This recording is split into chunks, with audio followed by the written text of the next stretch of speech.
إلا الله لا إله إلا الله لا. الحمد لله الذي هدانا لهذا وما كنا لنهتدي لولا أن هدانا الله. اللهم صل على محمد وبارك وسلم. أما بعد، حضرات محترم،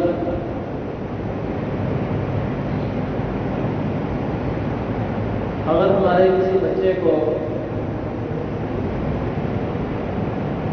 ان کے اسکول، کالج یا یونیورسٹی کے استاد بچے کو یہ کہے کہ اگر آپ وقت پر اسکول آؤ گے اور روزانہ آؤ گے اور جو آپ کو کام دیا جاتا ہے وہ کام کرنے کے علاوہ بھی اگر آپ خود سے کوئی کام کرو گے تو آپ کو انعام بھی دیا جائے گا اور آپ کو کلاس کا مانیٹر انچارج بھی بنایا جائے گا. اور پھر اگر اس کو یہ کہا جائے تو ظاہر سی بات ہے بچہ ٹائم پر بھی آئے گا. وہ گھر میں اپنے والدین کو یہ کہے گا کہ مجھے وقت پر اسکول جانا، کوئی بھی کام ہو وہ چھوڑ کر فوراً صبح اٹھ کے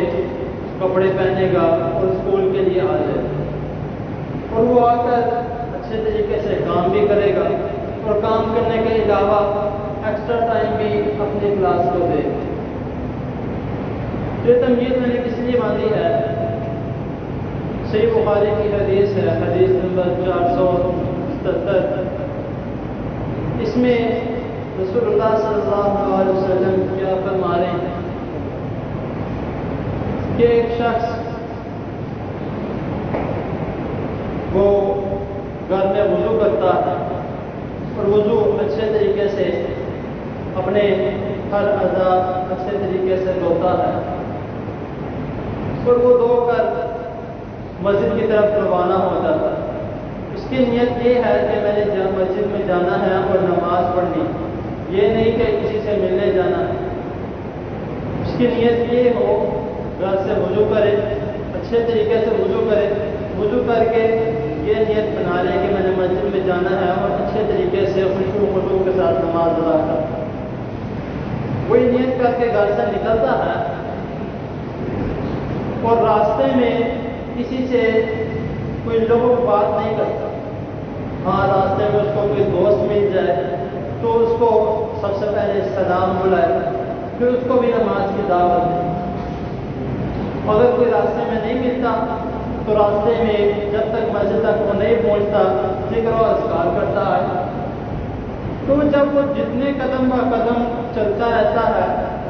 تو رسول اللہ صلی اللہ علیہ وسلم اس حدیث میں فرما رہے ہیں کہ اس شخص کا ایک ایک درجہ بلند ہوتا رہے. اب آپ خود حساب لگائیں کہ آپ کے گھر سے مسجد تک کتنے قدم بڑھتے ہیں، تو اس درجے سے اللہ تعالیٰ اس درجہ بھی بلند کری جائیں گے اور دوسری چیز کیا کہ اللہ تعالیٰ گناہ بھی معاف کری جائیں گے. اب ایک انسان کو ایک اتنا اچھا گولڈن چانس ملا ہے کہ وہ اپنے گھر سے وضو کر کے آئے اور وضو کر کے نماز پڑھنے آئے، نماز پڑھتے ہوئے راستے میں ذکر و اذکار کرتے ہوئے آئے اور اپنے درجے بلند کروائی جائے. تو انشاءاللہ تعالیٰ ان درجوں کی بنا پر اللہ تعالیٰ اس کی عزت بھی بڑھا لے اور پھر اس کے گناہ بھی معاف ہوں گے. ظاہر سی بات جب اس کے گناہ معاف ہوں گے اس کا مسجد کی طرف آنا اللہ تعالیٰ اس کے گناہوں کو نیکیوں میں تبدیل کر دے.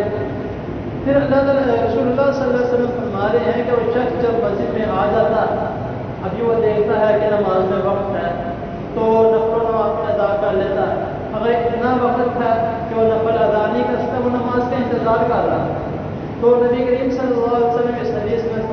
فرما رہے ہیں کہ وہ جو وقت نماز کے وقت کا انتظار کر رہا ہے کہ نماز کب کھڑی ہوگی، اس کا وہ وقت بھی نماز ہی میں گنا جائے گا کہ وہ نماز کی حالت میں. اب اللہ تعالیٰ کو جو نماز کی حالت ہے اتنی پسندیدہ ہے کہ اللہ تعالیٰ نے اس شخص جو صرف ابھی نماز کا انتظار کر رہا ہے، اللہ تعالیٰ نے اس کی وہ ٹائم بھی جو اس کا وہ وقت ہے وہ بھی نماز میں گنی.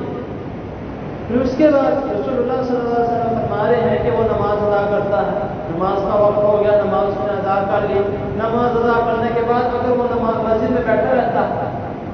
یہاں تک کہ وہ کسی سے کوئی غلط بات نہیں کرتا، کوئی لوگوں کو بات نہیں کرتا، ہاں دین کے لحاظ سے بھی بات کرتا، اس کی کوئی شکایت نہیں، اگر وہ کوئی غلط بات نہیں کرتا، وہ مسجد میں بیٹھا رہتا ہے، جتنی دیر وہ مسجد میں بیٹھا رہے گا فرشتے اس کے لیے دعا کرتے رہیں گے۔ اگر ہم مثال کے طور پہ دعا کرتے ہیں، ہمارے کتنے گناہ ہیں، ان دعا کے درمیان ہمارے گناہ رکاوٹ بن جاتے ہیں، لیکن جو فرشتے ہیں وہ تو کوئی گناہ کرتے نہیں ہیں، وہ صرف اور صرف اللہ تعالیٰ کی عبادت، اللہ تعالیٰ کا ذکر کرتے ہیں۔ جب وہ ہمارے لیے دعا کرتے گے ظاہر سی بات اللہ تعالیٰ لازمی قبول کریں گے، اور وہ دعا بھی کوئی ایسے ویسے نہیں، وہ دعا کون سی کر رہے ہیں؟ اللہم اغفر لہ، اللہم ارحمہ، یا اللہ اس کو بخش دے، یا اللہ اس پر رحم فرما۔ اور جب فرشتوں نے ہمارے لیے بخشنے کی دعا کر دی تو انشاءاللہ تعالیٰ اللہ تعالیٰ ہمیں لازمی ہمارے گناہوں کو معاف کر دے۔ تو ہمیں چاہیے کہ ہم جب مسجد میں آئیں سب سے پہلے تو گھر سے وضو کر کے آئیں، پھر آتے ہوئے اگر کوئی دوست مل گیا اس کو اپنے ساتھ مسجد میں لے کر جائیں، یہ نہ کہ جاتا ہے جہاں مسجد ہے آپ اس کا دوست ہے اس کو ساتھ اپنے مسجد میں لے کر پھر آ کے نماز پڑھیں، نماز پڑھنے کے بعد مسجد میں بیٹھ کے ذکر و اذکار کریں۔ بہت سے ایسے لوگ ہیں کہ سلام دوسرا سلام لے کے ساتھ جھکیوں میں بیٹھتے ہیں جاتے ہیں۔ اچھے طریقے سے نماز پڑھیں، نماز پڑھ کے پھر ذکر و اذکار کریں، ذکر و اذکار کر کے اپنے جانا گھر میں ہی ہے، ہم نے کہاں پہ جانا ہے، یا کام پہ جانا ہے، گھر پہ جانا ہے، تو تھوڑا سا ٹائم کم دے کر نماز کو ٹائم تھوڑا زیادہ دے دیں تو ہمارے لیے کیا ہوگا، بخشش بھی مل جائے گی انشاءاللہ تعالیٰ، ہمیں رحم میں اللہ تعالیٰ کی رحمت بھی تلاش کریں۔ اللہ تعالیٰ کی دعا ہے اللہ تعالیٰ ہمیں جو سنا اس پر